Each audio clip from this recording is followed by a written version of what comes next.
Hey there! We'd love for you to hit that subscribe button. By subscribing, you're helping us spread the word and connect with more amazing people like you. Welcome to We Pärents, where parent doctors Matthew Letterman and Alona Pulday explore current parenting topics, share stories, and help bring families closer together.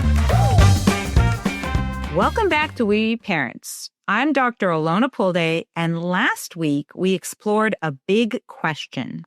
What if punishment isn't the best way to help kids learn? And what if connection could do more than control ever could? We shared our family's real struggles and a tool we've been using to help our kids remember agreements in a way that actually sticks and that feels good for both of us. Yes. And hi, I'm Dr. Matt Letterman, and honestly, I'm still thinking about last episode where we were thinking about driving 2 hours round trip to bring a cell phone to our 13-year-old daughter at her sleepover. It was a wild mix of guilt and boundaries and all sorts of things coming up. But I think we worked through that really beautifully. And by we, I mean you. But it taught us something huge about impact and intention and mutual respect. And it was very heartwarming and validating to see, Kylie connecting to impact and caring for us in a way that felt really tender and sweet. Yes. Yeah, I was really proud of us. Can we say that? By us, you mean me? Again, I'm going to take in some of the yes, we can pat ourselves on the back there. But that's tough because at first, believe me, the first work I had to do was internally, which was, you want me to do what you're asking? And that's why she was asking you and not me, maybe. I don't know. That's because she knows I'm going, oof. Yeah. How am I going to make this work? Yeah. Yes. Exactly. Well, tune in to go back and listen to our episode, see how we made it work. Exactly. All right. So before we jump in, though, we really want people to subscribe and join our family here, and it really helps us spread the word and grow. So thank you for hitting that subscribe button. Yeah. And I want to really quickly review the topic and the tool from our last episode. And the topic was, when kids break agreements, we often default to punishment. But what if we could raise the impact through connection instead? And the tool you shared was Impact Together, which was a collaborative way to co-create consequences that kids remember because they help to design them. Exactly. And the steps for the Impact Together would be pausing and naming the missed agreement, reflecting together on why it didn't land, ask what would help this stick in your heads better, and then co-design the impact in a way that works for everybody, and then return to connection and care for each other. And I love this tool because it really shifts us from enforcing obedience to growing mutual accountability. And I think that's ultimately what we desire, is our kids connecting to their own internal motivation to show up and be accountable for, their misses. Exactly. Headlines and Heartlines. Today, we talked about when punishment doesn't teach, but connection to impact really does. And today we're going to bring that to life through some really cool stories of kids who showed up. Not because someone told them to, but because they felt the impact of their choices. Yeah, and these aren't perfect kids or model moments. I really like the headlines and heartlines because it just makes you feel a little bit. And there's stories that show what kids are capable of when they feel something real, not fear, but meaning. When accountability comes from inside and not from a threat, it's so important, that shift in energy. And it can be the same action, the same consequence, but that energetic difference is what it really matters.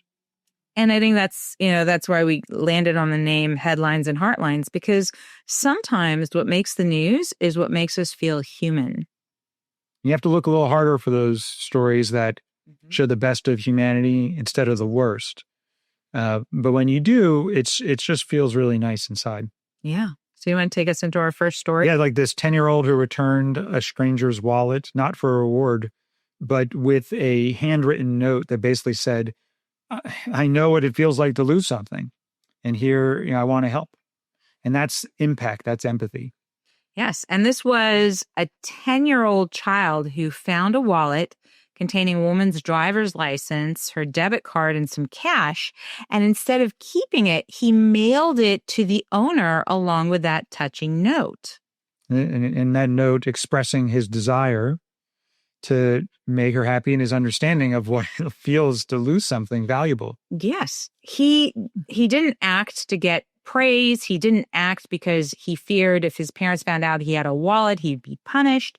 He connected to the impact of what it might feel like to lose a wallet that had all of this stuff inside.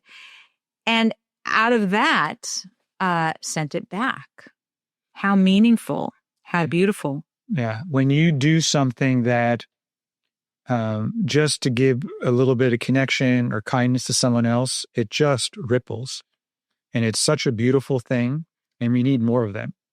I remember it reminds me of the story when I was on Wilshire Boulevard and some guy started chasing me. And I started running further, away because I'm like walking faster. And this guy kept chasing me. And then eventually yelled, "I have your wallet." And I was embarrassed because I was like, who's this stranger coming towards me and faster and faster? And then eventually, maybe if he led with "I have your wallet," that would have been helpful. But he was just trying to get me the wallet. And I assumed the worst instead of the best. And it was like, wow, like he just made my life better. In so many ways. Many ways. Everything from relieving me from the hassle of having to cancel a bunch of credit cards and all the cash was still in there, to restoring faith in humanity for a moment. Yeah. And just being able to feel that versus try to muster up when you watch the news today. Yes. The impact is profound. And it ripples into so many different facets of our lives, from being grateful to have your wallet back to really having this tender moment, remembering the goodness that exists around us. So exactly. I love that. This episode of We Be Parents is brought to you by We Be Calm, the child calmer designed by doctors and loved by parents. Struggling with bedtime routines or managing your child's anxiety? We Be Calm transforms deep breathing into a fun and engaging activity, helping kids find their inner calm. Perfect for bedtime stressful moments or anytime your child needs a little extra help to stay calm.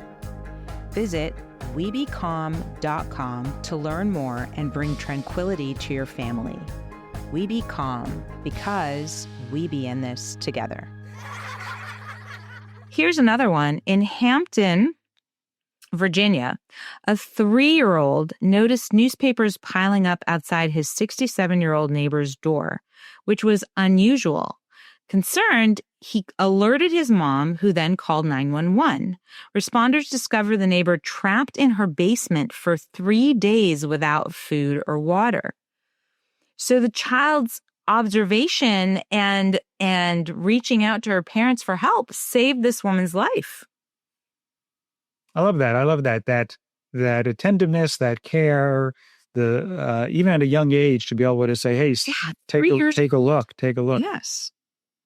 And the impact that when you're not just worried about yourself, but you really have that community feel, which is how I believe we were designed to live and thrive, is the village, not this individual house the family taking care of themselves. Yes, and that natural tendency to care and to want to contribute to one another, which is robbed and deflated when we get stomped on or when we get the idea that we don't matter. And then we don't really feel inspired to care for others. Exactly. And it's a ripple effect downward instead of upward. Yes. So I love both of those stories, and they definitely warm my heart. And how connection and concern can even lead not only to better feelings in your heart, but actually life-saving outcomes. Yes. So those are nice just to feel a little bit and connect to the impact of connection. Yes, and to remember all of that, to reconnect with humanity in a very tender way. Exactly. I like that. So we should take some letters. Yes. People trying these tools at home. Yes. And having some questions. Yeah. So here's one. My 9-year-old keeps forgetting our bedtime deal. We agreed on 8:30 lights out, but every night it's something. One more page, I'm not tired, or he just flat out doesn't move. I end up yelling and we both feel awful. How do I hold the line without going to war? How do I hold the line without going to war? And to me, it always comes back to connection. And the first person that I check out if they need connection is myself. And do I have to go inside? Am I dysregulated? Am I needing some empathy? And if that's the case, I disengage from the situation and I connect. Because if I'm not soft and curious and open, not much good is going to come out of me opening my mouth towards another person, especially if I think of them as the perpetrator. Mm-hmm. So that's the first step, is that self-connection. And to realize that also this really matters. This is frustrating. Yes. And I love how this parent expressed it, because they're also connecting to the cost of disconnection. I'm going to go to war. This is going to feel awful. And so, when we can connect, it's a mutual connection to impact. We connect to the impact that punishment or yelling or shaming and blaming, the impact on the child that approach has. And so that desire, even, I really applaud this parent, because in these moments where it's frustrating and it's hard and it's easy to just seek out obedience, they're looking for another way, a way that maintains their dignity, their child's, a mutual space of respect and collaboration. So I want to just kind of name and appreciate that. Yeah. And what do you do when a child doesn't want to go to bed? At 9 years old, as they get older, it's harder and harder to pick them up. Yeah. And in the heat of the moment, it's often hard to navigate that, because some need of the child is coming up and they're getting to the point where they're saying, I'm not tired, or I'm not going to move. And then it becomes a control thing. I think that's where connecting around needs. Mm-hmm. And in that moment, you might say, hey, I'm sort of out of energy right now. So if you want to stay up, I can't force you to go to bed. I'm a little worried about being tired. And tomorrow I want to talk about doing things differently at night if this is going to happen. But tonight, I'm not really exactly sure what to do. But I'm going to go take 10 minutes, because whatever I do, I want to make sure it's connected and caring, and I'm going to be back. I think just making a little bit of space versus trying to force yourself to know what to do in that moment can really help the connection. Because in the end, if they stay up 10 minutes, 20 minutes, it's not going to make or break their health. But it could really break the connection. Yeah. I think this is where the tool really comes into play as well. It's, if you name it and you can share, hey, I noticed that it's 8:30 and bedtime didn't happen, and then kind of connect to, why, what do you think happened there? And the impact on you when agreements aren't made. And then how do we make this count for both of us? Exactly. And what are we going to do the next day? Say, hey, how are we going to handle bedtime tonight? Mm-hmm. If we both agreed that bedtime is important for your sleep, your need for rest, and getting 9, 10, 11, whatever the number of hours are, you got to be in bed by 8:30. So does that matter to you to get enough rest? And if they say no, okay, now you know what need it is that you have to tend to, which is helping them connect to their need for rest and health. If they say, yeah, it matters, but sometimes I really get distracted, or I really have a hard time transitioning, or I really just love spending time with you. Okay, well, what are we going to do tonight when that happens? And then if you agree, what do we do if you don't keep that agreement? Sometimes I actually ask them to be the parent and I'll be the kid. and let's role play. So before we even start playing, because let's see, for a lot of it is transitions are just hard. Let's at 7:30, even though bedtime's 8:30, let's practice. What are we going to do? And you be dad and I'm going to be the kid. Or you be mom and I'm going to be the kid. I don't want to go to bed. And then you let them play the parent. I think that's really helpful. That's just one strategy. But don't wait with this lack of clarity around what's going to happen and that time. Proactively play this out. Yeah. And in that moment, I love taking a break and connecting to yourself first so that you're coming with the intention to connect, because that's where creativity and expansiveness live.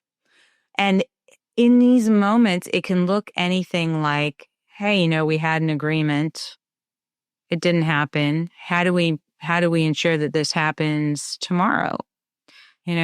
But there's also the other side of, if the children are not connecting to their needs, I'm not tired, I don't feel like I want to go to sleep. There's also the opportunity to have them feel what that feels like. Okay, well, my worry is you're going to be tired tomorrow morning and that you're needing that rest is a really important need for you to meet. What happens if tomorrow morning you're not up or you're struggling or you're cranky because you don't want to get to school? And and I have to push and pull and motivate you to get yourself to school. Then what happens? And so the impact can also be around, what do we do in the morning when you didn't realize how important rest would be? I love that. You're helping kids who can't naturally connect to all this impact. And we're also not always clear as parents, why do I want them to get into bed? Well, health is important, but tonight is not going to make or break their health. But I know if they don't sleep enough, they're cranky in the morning and I have to deal with their crankiness and it's going to be hard to get them out to school. So when you connect the kids to that, all of a sudden now you're working on as a team to solve that problem. Mm-hmm. And I think that's really cool to say to the kid, well, what do I do in the morning if you're cranky and have tone with me? Right. And let them come up with a strategy. Yeah. Or what do I do in the morning when I have a ton of stuff to do and I don't want to manage your time and make sure that you're out? Are you going to go to school in your pajamas? Exactly.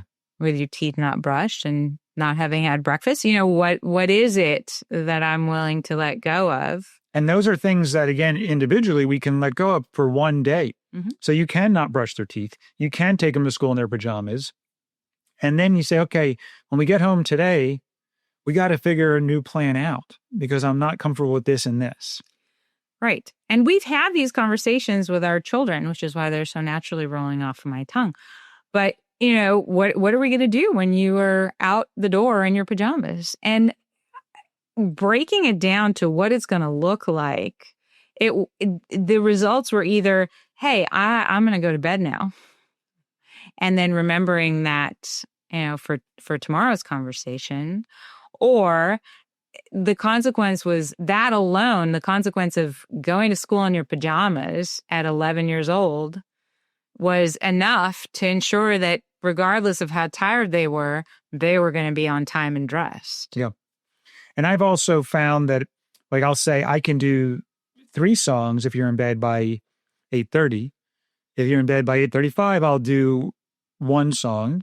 And by 8:40, I'm just going to give you a quick kiss. And 8:45, I'm not going to put you to bed. Mm-hmm. And you decide. And I'm going to let the clock decide, and they can see the clock and decide. Yes. When they're younger, there's different ways of helping them understand time. But it's age, you can shift it for age appropriateness. Yes. And remembering that, the intention is always to work together collaboratively. But if our kids can't come up with strategies, don't accept any of ours, then we're not just going to sit on it. It will be our strategy until a better one. Exactly. And it's not to punish them. My energy goes down as the night goes on, and I want to spend time with you and not them, which is hard for them to understand. You're going to honor your needs. Exactly. Your intention, your desire is to honor with them.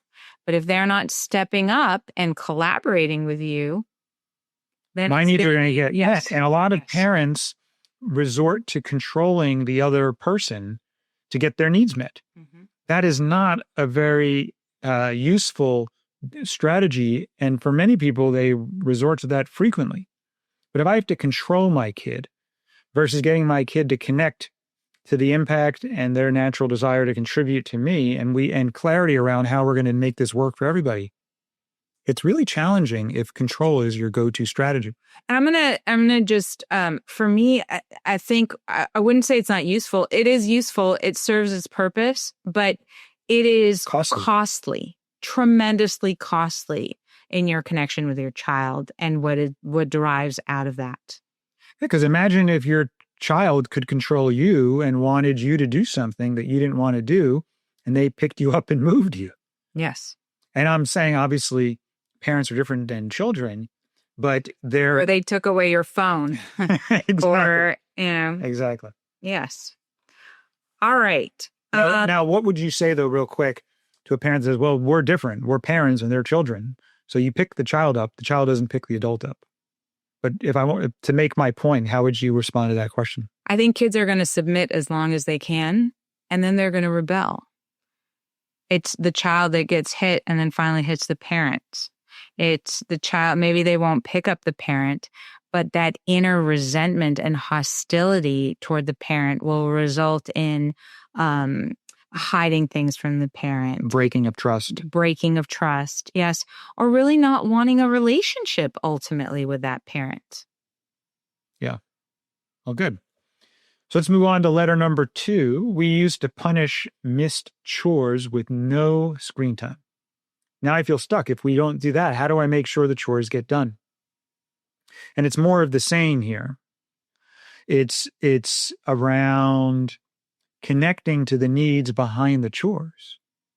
So if and depending on the age, it's different, but if they can connect to, hey, I want this kitchen clean and I want to eat off clean dishes. Do you like eating off clean dishes and having a kitchen without bugs? If so, we got to get this kitchen clean. How do we do that in a way that works for you and for me? Now, there's lots of ways, but get them to be on your team that is trying to solve the problem of how do we get clean dishes. Now, they might say, I don't care. I'll be like, great, I'm not going to wash your dishes. And you can watch what happens when they eat of dishes that still have gunk from the night before because they were just sitting there. Very quickly, they're going to realize, oh, I do care about clean dishes. Yes. And or connection to, you know, because the other side of that, well, can't you do it?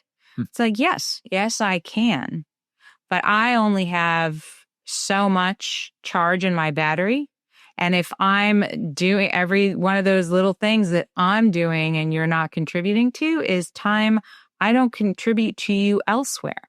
I don't contribute to putting you to bed. I don't contribute to playing games. I don't contribute to, the fun things that we do that I know that they value.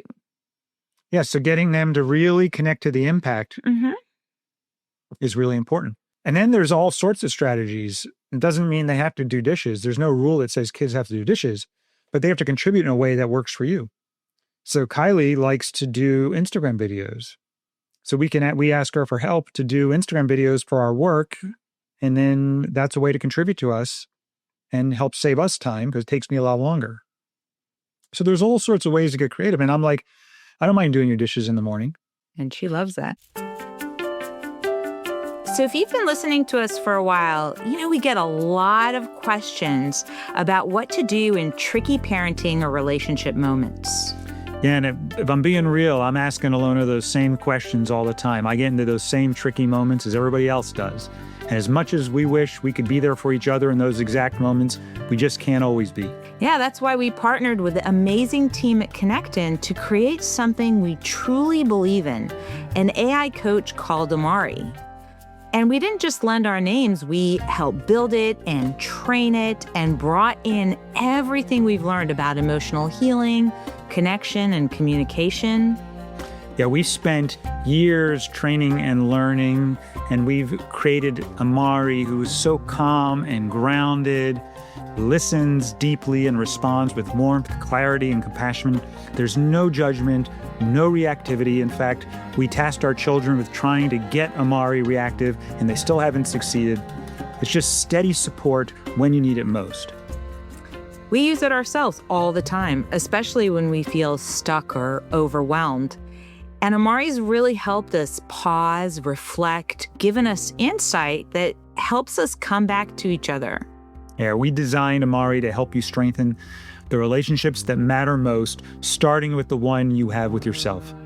And we are so excited that you can try it now at webeparents.com and click on Webe Connectin' with a K to sign up. And when you have your Amari moment, please let us know, as we'd love to hear about it.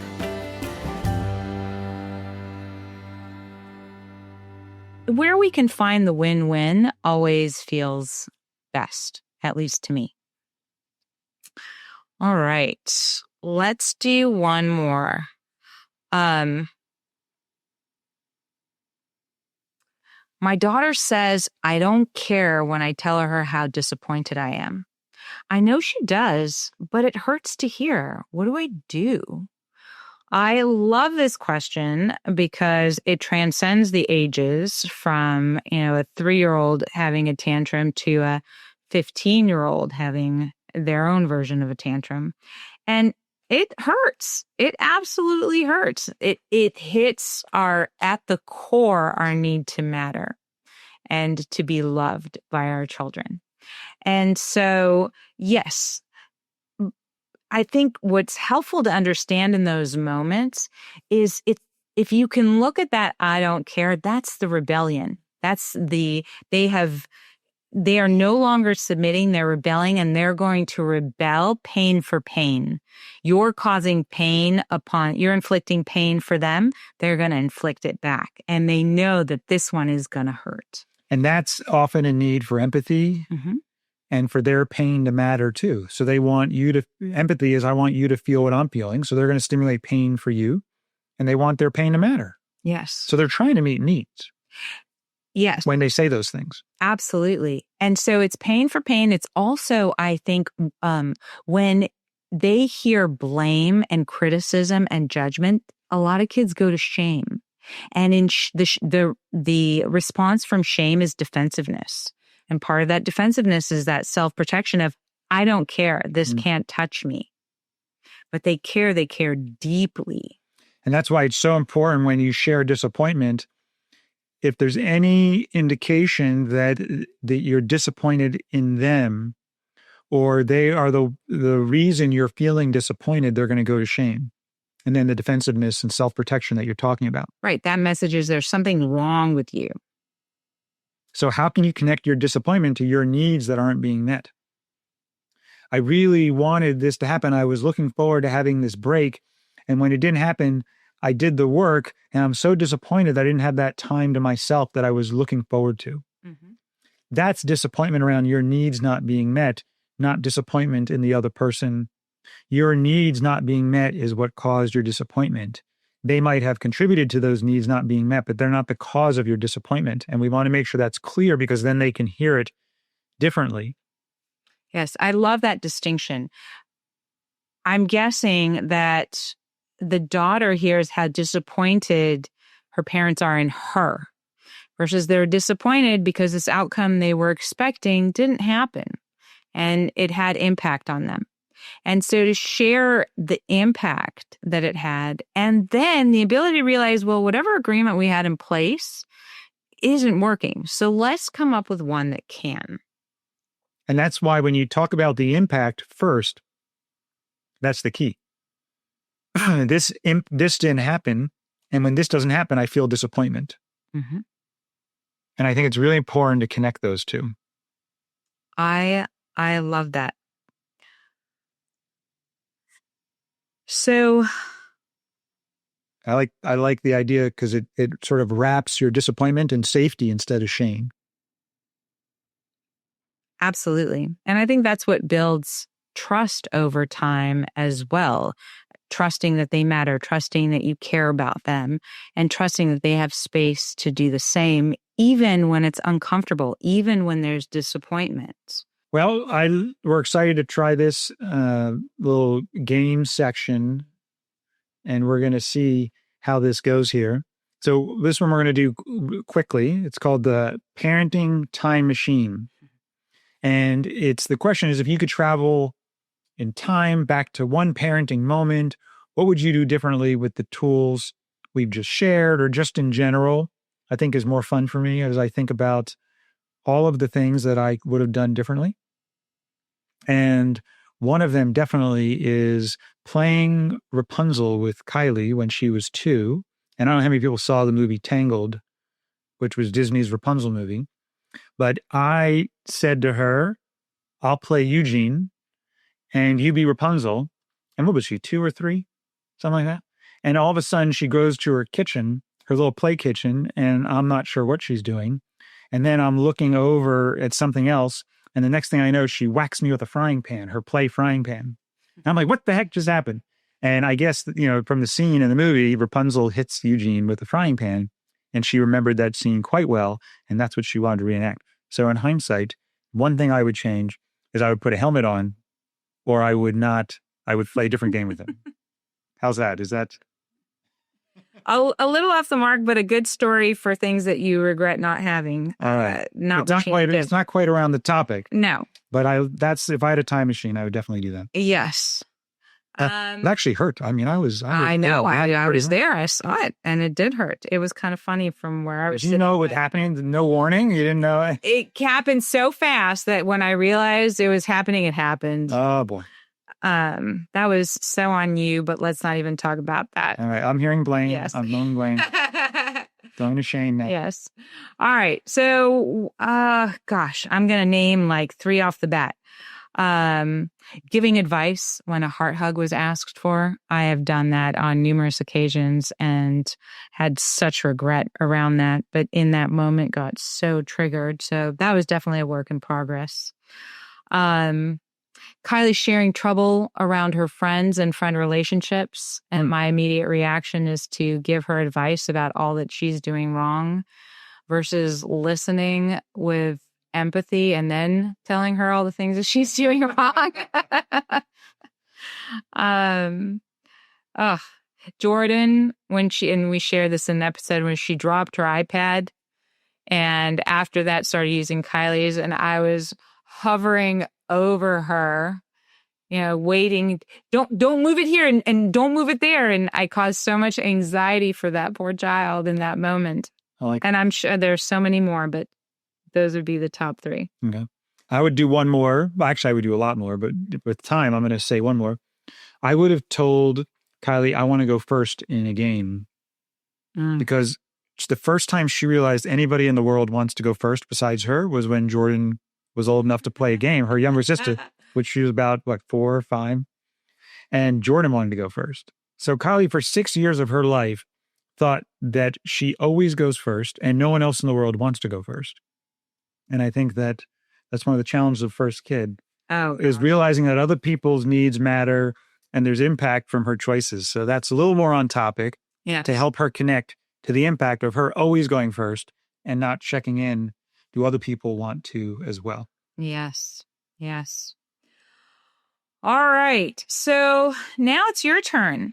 Pause this episode, or we invite you to pause this episode and try it for yourself or with your partner. What's one parenting moment you'd love a redo on? What would you try instead? Aiming for more connection and less control.